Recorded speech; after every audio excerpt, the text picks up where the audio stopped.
Alright, hey guys, just doing a little work on this Topolino. Chassis is pretty much done, as I've shown you. I got the motor pretty much ready to roll. It's going to be real basic. I just drilled this out and I had a 3D printed distributor sunk down in there. Got some scale wire. This is for like 1/8 to 1/12 from Scale Motorsport. I'm going to use the blue. Had a little bit left over from one of my other builds, so I'm going to use it first. Same color.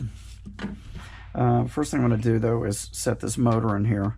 And these are really heavy parts. All this 3D printed stuff is really heavy, and regular glue just doesn't really seem to hold up as well with it. So back to my good old standby, the Permatex 82180, which is a gasket maker. This does not have methyl ketones in it, so it's safe to use with your plastics. Will not eat them up. I use this a lot with my big science fiction builds when I built like the Jupiter 2 or the big Star Trek ships, because it really has superior bonding. Yes, it's an overnight gig. You gotta wait overnight to let it cure. But when it cures, it is really set. It's really good on really heavy stuff. My big large scale rat finks, the big ones I've got, I mean, they're so heavy. That's like a 3-pound resin cast or polystone cast, and I use it on stuff like that because the head was a separate piece, the tail, and it just really, the feet, it supports the weight of that. When it hardens, it's just like a hard piece of rubber. So I got in the habit of using it then, but I've used it a lot on these larger scale models, on these bigger, heavier 3D prints too. All of this stuff is heavy, but so anyway, so first thing I'm going to do is I'm going to go ahead and set the block in here, and then I'm going to put the headers in. Once that dries tomorrow, I'll wire up the distributor and get that set in there. I'm going to leave the top of it just this natural kind of gray color, and I'll paint the bottom of it probably black or silver, whatever.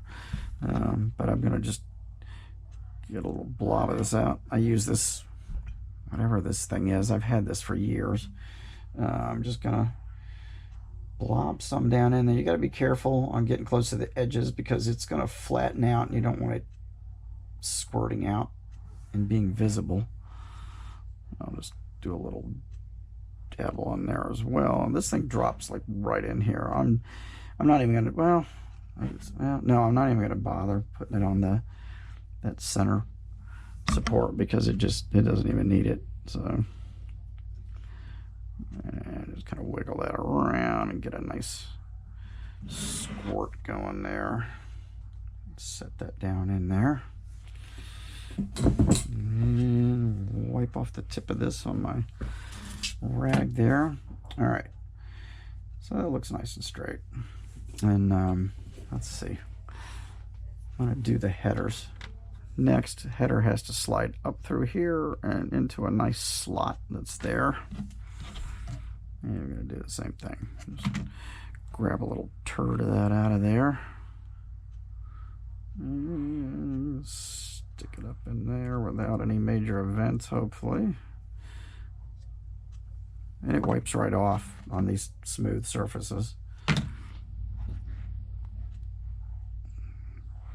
that up inside of there.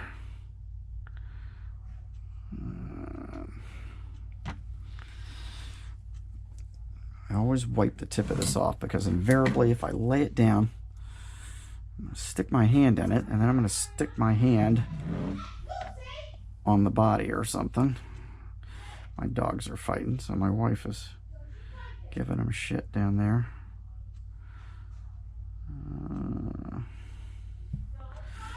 We have inherited this puppy that my daughter got, which I said I wouldn't do, but now I've gone and done it. Let me get a Q-tip.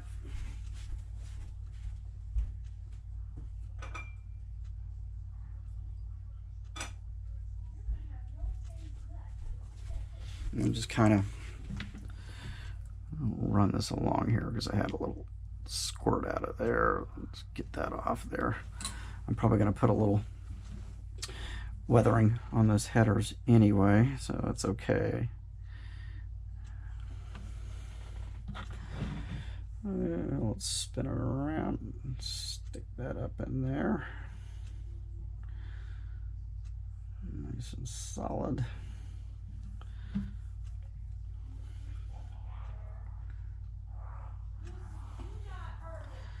It's okay to get, even if this hardens a little with a little bit of it, you can, it actually scrapes off pretty easy. I kind of like it.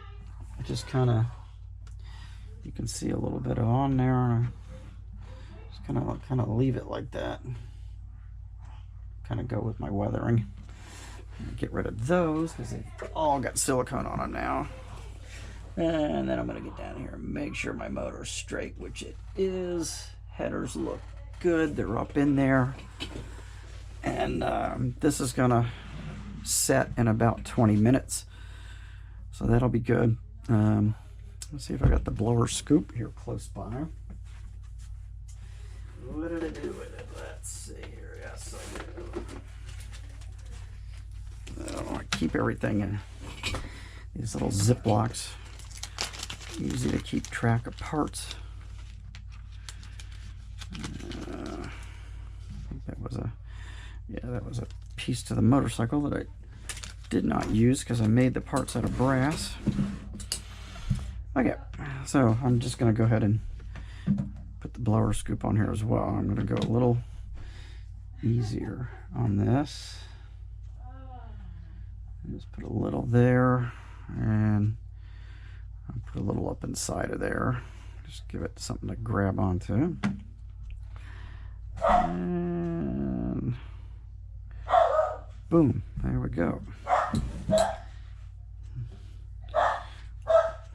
Lucy's on the prowl. All right, get down here and make sure that's straight. It looks nice and straight. I think I'm just going to go ahead and just drop the body on here just to check it out. Yeah, this thing fits together really nice. Very, very pleased with this print. And it's, you know, you can see some of the build lines in the finish of this. I mean, that's just typical 3D print. Okay, Lucy, that's enough. But I'm looking forward to getting the rest of the paint on this. But yeah, everything just sits in there real nice. You look at that. I'm not going to pick it up because I don't want to knock everything out of sync. But good clearance on the headers. Tight tolerances on the blower belt, but that's okay. I mean, it fits. Good clearance here. So I think it's all right. I like it. I'm going to take this very carefully back off.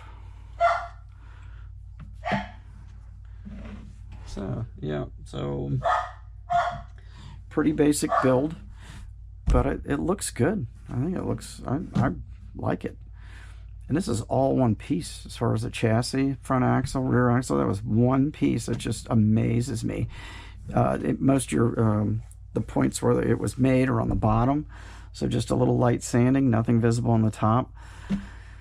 You know, so it is what it is. It look nice when I get the header, you know, or the wires and the spark plugs. So one good thing too is having a good tool. I've had these for years. These are made by Cronus. Of course, when I'm doing the wiring, like when I was on all the big illuminated Star Wars ships, I mean, there was hundreds and hundreds of feet of wire on some of those large scale ships, and you got to have a good pair of strippers. I've never been able to find these again. I don't even remember where I got them, but they're so comfortable, and they have maintained their sharpness. I've got some other sets, but I love this set. And the cool thing is this flips over, and you got your cutters on the other side. Now the cutters I have used and abused. I can probably go in there and sharpen those a little bit, because these are probably at least 15 years old now. But such a great tool, such a handy tool. But this is some of the best. And I've got some commercial grade wire strippers that are made really for larger stuff, or like for house wiring and stuff like that. And it's got the plate that grabs your wire and holds it, and the strippers slide up it and pull the wire off. I've got those that I use on large scale stuff, or if I'm doing stuff around the house. But this is a great little, and you know, good tools are a big part of a good build. And I just keep an assortment of things. These are made by Xuron, which is Xuron. I think I got these through that mail order hobby company, which I'm drawing a blank on the name of it right now. I still get their catalogs once in a while. I haven't bought from them in a while. But this brand, this is a heavy cutter for like piano wires, brass wire. That's a good cutter for that. And I've got, you know, just these side cutters, I think are from the same company. Yeah, they are. Xuro Shear, Xuro Shear, Xuro Succo, made in the United States though. So safety glasses required. Anyway, and then I've got just an assortment of Craftsman and other assorted tools that I've just kind of gathered up over the years, some other cutters. But this is the stuff I use the most of. So, and a lot of it's just, you know, crap that I've just accumulated from one place or the other over the years. And but they work well, so I continue using them. So anyway, all right, so that's my little update on the Topolino. Brought the boat hull in tonight, and really pleased with that. It came out so nice and smooth, and it was worth all the effort. And I'm hopefully I don't screw up the paint. So that'll be next up. Got these came today. I buy these from a guy off of eBay, and these are really for action figures. He does these translucent flames, and I've used a bunch of these, but I got these for this little spaceship. Yeah, I think these are just perfect to go in here. This little flame shooting out. So this should be coming together pretty soon. I found I'm gonna put an actual steering wheel in this one. So I think this is off a Corvette. Yeah, it is. It's a Corvette steering wheel. I'm gonna put the steering wheel in here. I think I'm gonna do my little headlights here. I think I'm gonna do those, and I might do them in bare metal foil. Might be easier than doing them with the, I don't know, or the chrome pen. One of the two. Probably chrome the face of those, or maybe paint them white. Maybe white would be good. I'll fiddle with it. But I'm still thinking of putting that fur lining in here. But I'm definitely going to put the little Corvette steering wheel in there. So he's coming together. Got this little, another one of John Sparkman's Fly Finks. He's a finished one, so I'll probably put him in there. And I've got the other spaceship I got all packed up today to ship out to Pam Evans, so hoping to do that. I was wanting to do that this week. I haven't heard back from her yet.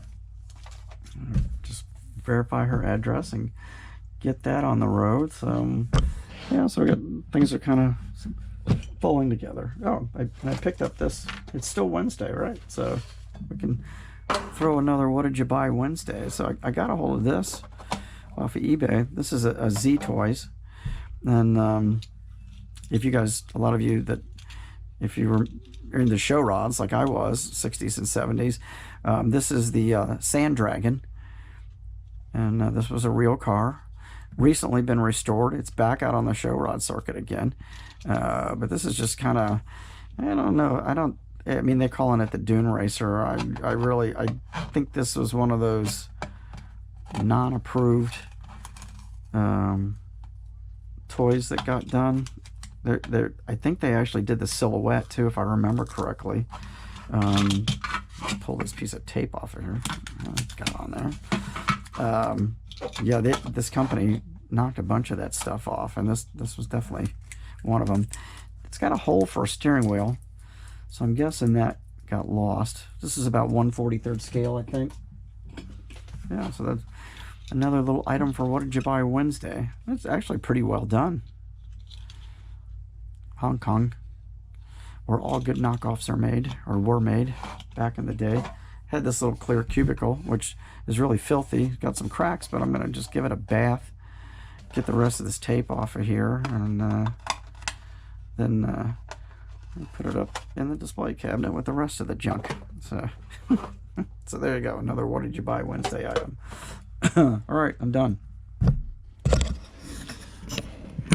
So that's all I got for you. So I'm trying to do more, showing you guys more build progress. So and a little more hands-on stuff. That's my goal, is to actually let you guys watch me work a little bit. So this isn't too windy. It's only 15 minutes long. So I'll let you guys go, and I'll see you again in a day or two with another update. I'm gonna start figuring out what to do with the paint on the big boat. So that's gonna be one of my next things. And I'm pulling parts out of the Monogram, the big 1/8 scale 32 Ford kit, namely this. It's the body shell.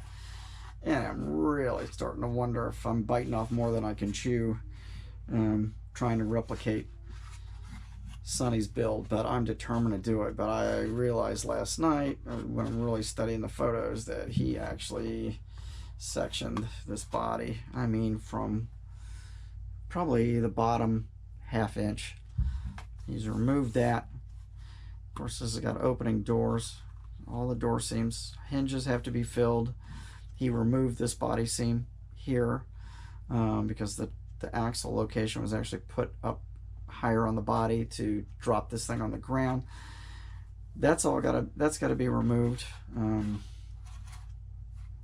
Yeah, so it's going to be a lot. Thank God he did leave this main body line here, and he used this body line off the trunk, which also is an opening item. This is glued on, but it's going to have to be filled as well. And but he followed this body line on the back of the trunk here for those big tail fins.